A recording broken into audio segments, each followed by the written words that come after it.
Hello everyone, আসসালামু আলাইকুম। আজকে হচ্ছে আমার ডে অফ। সপ্তাহে ৫টা দিন কাজ করার পরে এই দিনটার জন্য আসলে আমি অনেক ওয়েট করে থাকি।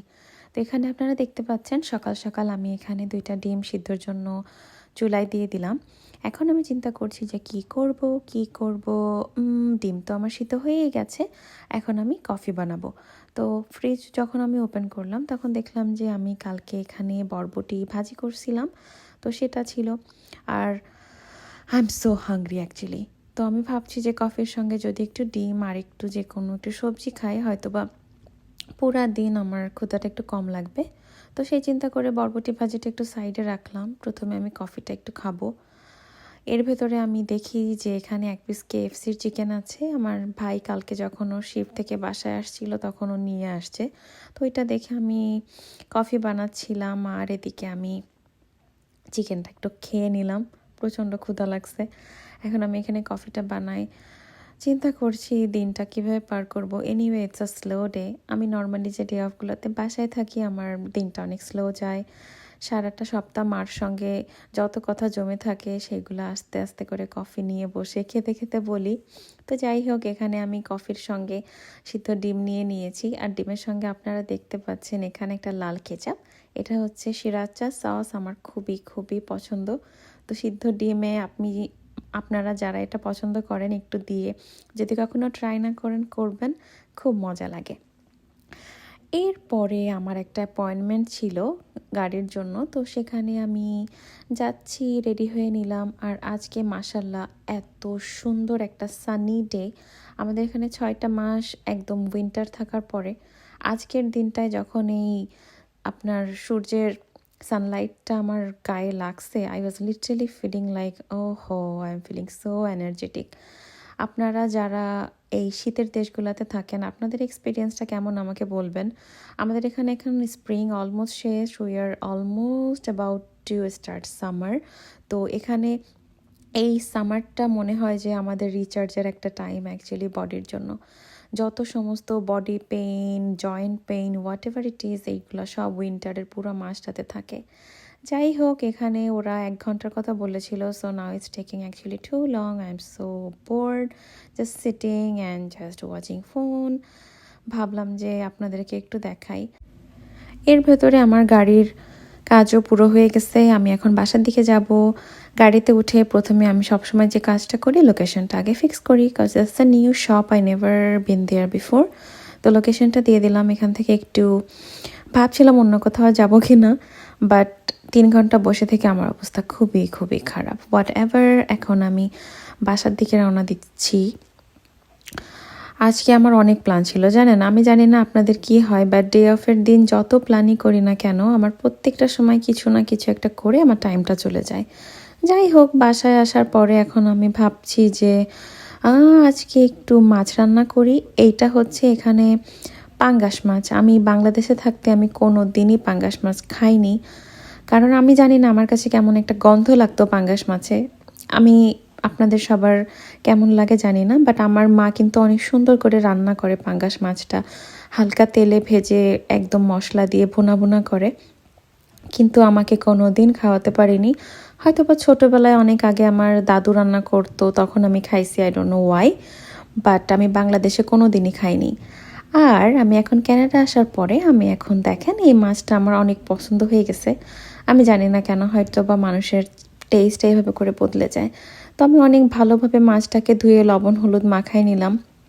আর আজকে ভাবতেছি যে পাঙ্গাস মাছটাকে কি করব। তো ভাবলাম যে আমার ভাই ও আবার একটু ঝোল তরকারি একটু বেশি পছন্দ করে, বাঙালি তো, ওর এখন খাবারের টেস্টগুলো এখনও বাংলাদেশের মতোই আছে। যাই হোক, আমি এখানে আসার পরে লিটারালি আমি just fast food, I mean not fast food, যে খাবারগুলো সহজ, যেমন হোল ফুড, লাইক আপনারা তো দেখলেন সকালে আমি একটু সিদ্ধ ডিম খেয়ে নিলাম।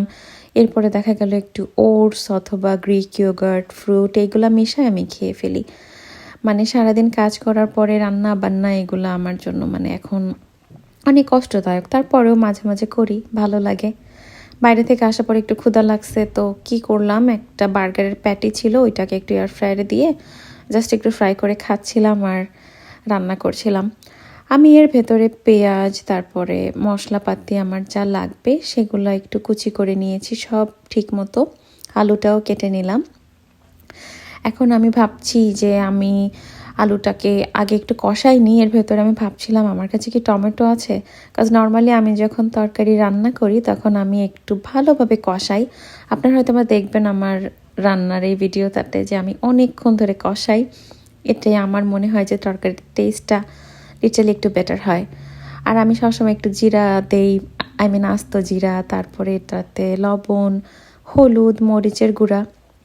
আর কানাডা আসার পরে আমার যেটা হয়েছে, আমি বাংলাদেশে থাকতে আগে কখনো কাশ্মীরি রেড চিলি পাউডারটা ব্যবহার করতাম না, কিন্তু এখন আমি কাশ্মীরি রেড চিলি পাউডার হালকা একটু তরকারি দেই। এতে করে হয় কি the colour it become so nice. আপনি যদি গরুর গোশ অথবা খাসি এই টাইপের কিছু রান্না করেন, কালারটা একটু ডিফারেন্ট করতে চান বাংলাদেশে যারা দেখছেন আমার ভিডিও, একটু ট্রাই করবেন কাশ্মীরি রেড চিলি পাউডার। আপনি বিলিভ করবেন না, এটা একটু কালো কালো ধরনের হয়ে যায় কালার।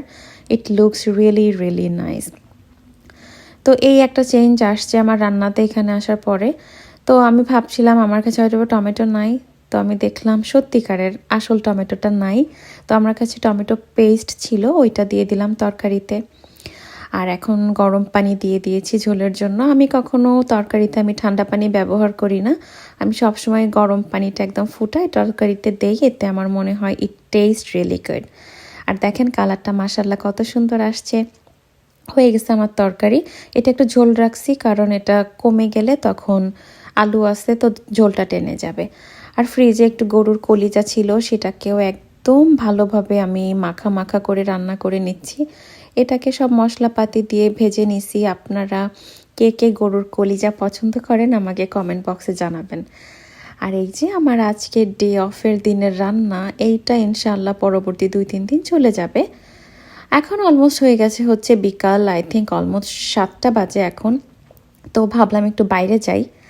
এখন আমি রেডি হয়ে নিলাম ঝট করে। আর দেখেন এখনও পর্যন্ত it's almost 7:30 in the evening. আর এখনও বাইরে দিনটা এখন অনেক বড়। এখানে সামারে অলমোস্ট 10:30-11 o'clock-এ আপনার সানসেট হয়। সো আমার কাছে মনে হয় যে বছরের বেস্ট টাইম এটা। তো ওখান থেকে আসলাম হচ্ছে বাস প্রো। এখানে একটা শপ আছে। The shop is normally for the people who like hunting and go for camping and all. এটা একটা থিম শপ। আপনারা কানাডাতে যারা আমার ভিডিওটা দেখছেন মংটন আর ডিএপ আর নিউ ব্রান্সউইকের কোথাও থেকে, this is actually a branded shop like bus pro. আপনারা যদি ক্যাম্পিং পছন্দ করেন, ফিশিং, এখানে যাওয়ার জন্য যে সমস্ত জিনিস লাগে, যেমন ফিশিংয়ের জন্য খাবার থেকে শুরু করে hooks, maybe I am wrong, আমার অতটা আইডিয়া নাই, but almost every kind of thing you will get into that shop. আপনারা যারা কস্টিউম পছন্দ করেন ফিশিং আর হান্টিংয়ের, লুক এট দ্যাট, এটা হচ্ছে সেই ধরনের শপ যেখানে সব কিছু আপনারা পাবেন। তো আমি ভেতরে এসে দেখলাম এখানে one kind of like hills kind of decoration ওরা করে রাখছে just to make it a little more realistic. I was feeling so good, I was feeling for a moment আমি কোনো পাহাড়ের কাছে চলে গেছি। So I was just taking videos with Evelyn and all.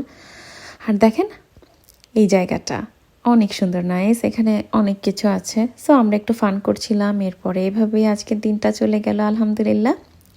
আমার আজকের ভিডিওটা আপনাদের কেমন লাগলো অবশ্যই কমেন্ট বক্সে জানাবেন। আর আমার কোন ধরনের ভিডিও আপনারা পরবর্তীতে দেখতে চান সেটাও জানাবেন। সবাই ভালো থাকবেন। আল্লাহ হাফেজ।